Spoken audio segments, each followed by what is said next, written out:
When I think about the three pillars of something that would be your anchor, a foundation to drive you into the future, to live a big dream, to live a big life, a mindset, what you think about, you bring about.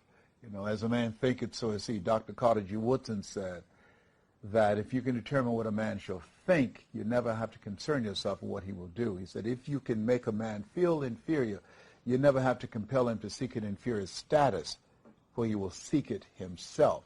And if you can make a man feel justly an outcast, you never have to order him to go to the back door. He'll go without being told. If there's no door, his very nature will demand one.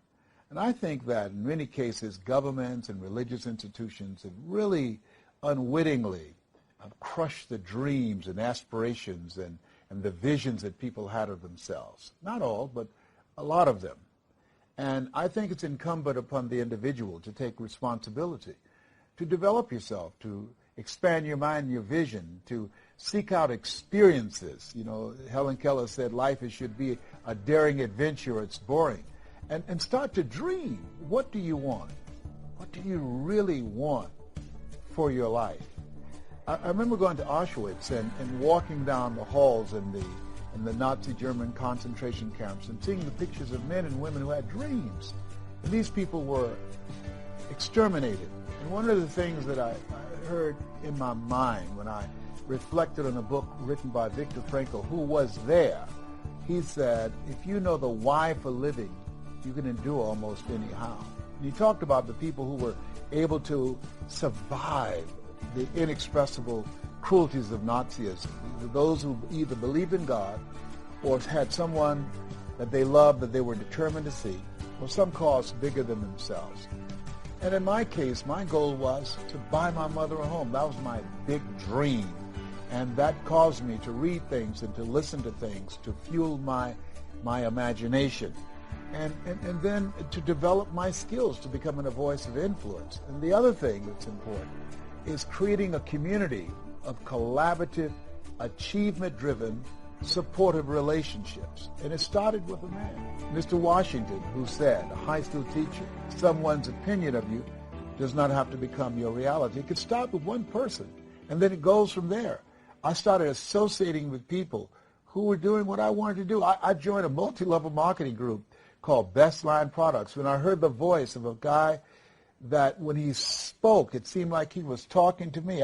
I was in a hotel at a convention, and Bill Bailey spoke, and he was selling this dream. I didn't even know the products, but I wanted to be a part of it. And what I found, and one of the great things about multi-level marketing, is that it puts you in a community of other like-minded people. I think that's the value and the power of associations of different kinds. Associating with people who share your values, associating with people, like-minded people who have dreams, who have goals that they're working on, and being in that community.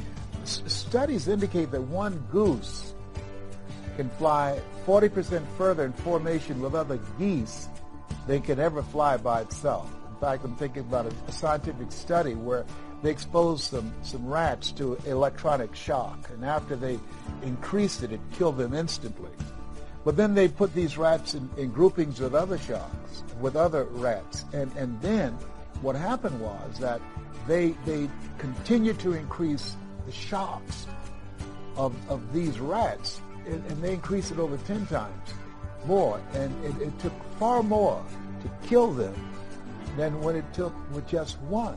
And so there's something about being in a community of people who share your dream, who hold you accountable, who challenge you, who call you out, who can see what you can't see that you have within you, and inspire you to step up. Of Ebony Magazine, the late John H. Johnson, who started that with a $500 loan from his mother, and he said something in his book called Making It Against All Odds. There's no defense against an excellence that meets a pressing public need. And I suggest to you, one, work on yourself. To me, I think there are three pillars of what's required in order to carve out your place in this global economy. There are many steps, but there are three that I think it's indispensable. One is working on your mind. Be ye not conformed to this world. Be transformed by the renewing of your mind.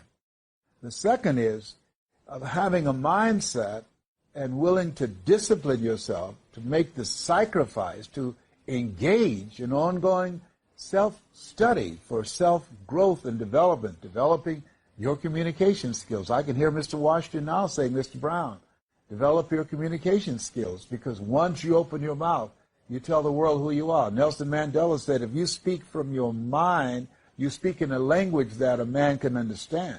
But when you speak from your heart, you speak in his language. And so my goal in teaching people how to create mass appeal, how to change lives, that you have to change yourself. It starts with you. And then you begin to see from your experience how you can begin to impact and influence others and be a voice of change. And that ability really will allow you to carve out a place for yourself in the marketplace. And the methods and the techniques, the simplicity of how you language what you say. Einstein said that genius is the capacity to take the complicated and make it simple.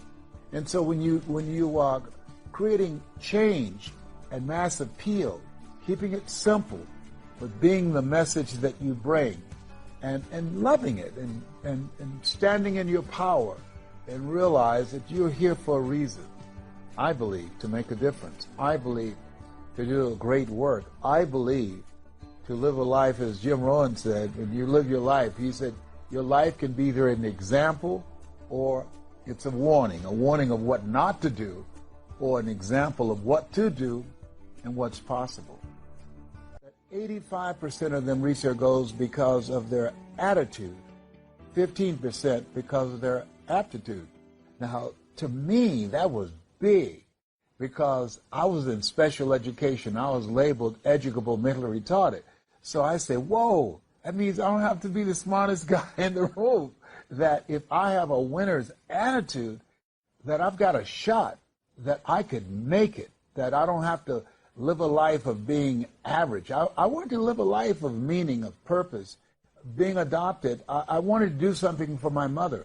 And so by listening to motivational messages and reading on a regular basis, it really taught me the value of using your time to work on yourself, to develop yourself, to really restructure your belief system for what was possible for you.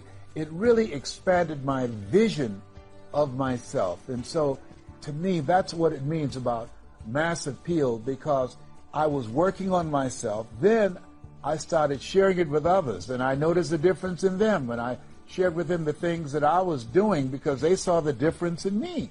And it's been said that a career is something you love so much you do it for nothing, but you do it so well that people will pay you to do it. So as I talked with and shared with my friends what I was doing and what was possible for them, I eventually evolved into this life of where I am. And as a result, I carved out a market for myself.